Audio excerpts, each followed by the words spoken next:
বাজে ব্যাটিং ও ক্যাপ্টেন্সির পর থামছেই না নাজমুল শান্তর বাজে কথাবার্তাও। এবার জানালেন দলের বাজে অবস্থা নিয়েও তার খুব বেশি টেনশন নেই।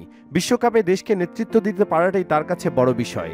অধিনায়ক হওয়ার কারণে চাপ কিংবা দায়িত্ব বেড়ে গেছে, এমনভাবে চিন্তা করতে চান না শান্ত।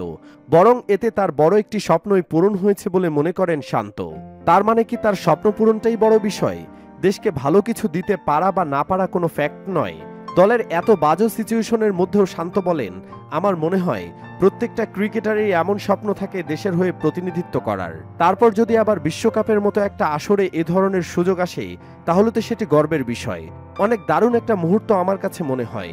এ সময় শান্ত দলের খারাপ সময়ে সমর্থনের আশা ব্যক্ত করেন। তিনি বলেন, বিশ্বকাপের সময় এতটুকু চাইব, আল্লাহ না করুক যদি আমরা খারাপ পরিস্থিতিতে পড়ি, তখন যাতে তারা দলের পাশে থাকেন আর দলকে সমর্থন করেন। কিন্তু এভাবে আর কত সমর্থন করবে দর্শক? এ নিয়ে কিছু বলেননি তিনি। অধিনায়ক হওয়ার কারণে কোনো ধরনের চাপ অনুভব করেন কিনা এই প্রশ্নে শান্ত বলেন, অধিনায়ক হওয়ায় অনেক বেশি দায়িত্ব বেড়ে গেছে, এভাবেও চিন্তা করতে চাই না। প্রত্যেকটা সময় উপভোগ করতে চাই। টি-20 বিশ্বকাপের সবগুলো আসরে খেললেও এখনো পর্যন্ত একবারও নকআউট পর্বে যেতে পারেনি বাংলাদেশ। এবারের বিশ্বকাপে বাংলাদেশের সম্ভাবনা কেমন, এমন প্রশ্ন করা হয় শান্তকে। শান্তর জবাব, সম্ভাবনা আমি বলতে চাই না। খেলোয়াড়রা চায় বাংলাদেশ দল কাপ জিতুক, এটাই সবচেয়ে বড় লক্ষ্য। কিন্তু অধিনায়ক হিসেবে গুরুত্বপূর্ণ হলো প্রস্তুতিটা ঠিকমতো হয়েছে কিনা, ছোট ছোট কাজগুলো করছি কিনা, প্রক্রিয়াটা ঠিক আছে কিনা।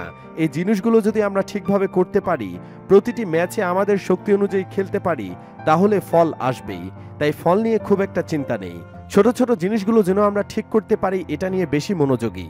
এই বিশ্বকাপে বাংলাদেশের প্রত্যাশা কেমন বা কোন পর্যায়ে যেতে পারলে মনে হবে যে মোটামুটি লক্ষ্য পূরণ হয়েছে, এমন প্রশ্নে শান্ত বলেন, প্রত্যাশা নিয়ে বেশি চিন্তা করলে এটি একটি বাড়তি চাপ বলে আমার কাছে মনে হয়। প্রক্রিয়াটা ঠিক করা বেশি গুরুত্বপূর্ণ, নিজের কাজটা ঠিকমতো করা গুরুত্বপূর্ণ। যার যে ভূমিকা সেটি ঠিকমতো পালন করতে পারছে কিনা সেটি ভালো করে দেখতে হবে। সুপ্রিয় দর্শক, এমন ক্যাপ্টেন দিয়ে কি করব আমরা বলেন? শান্তর তো দেখি দলের থেকে নিজের ক্যাপ্টেন্সি বড় ইস্যু হয়ে দাঁড়িয়েছে। আপনার কি মনে হয়? কমেন্টে জানিয়ে দিন ভাবনা। আর অবশ্যই ভিডিওটি লাইক, শেয়ার ও চ্যানেলটি সাবস্ক্রাইব করে রাখুন। ধন্যবাদ।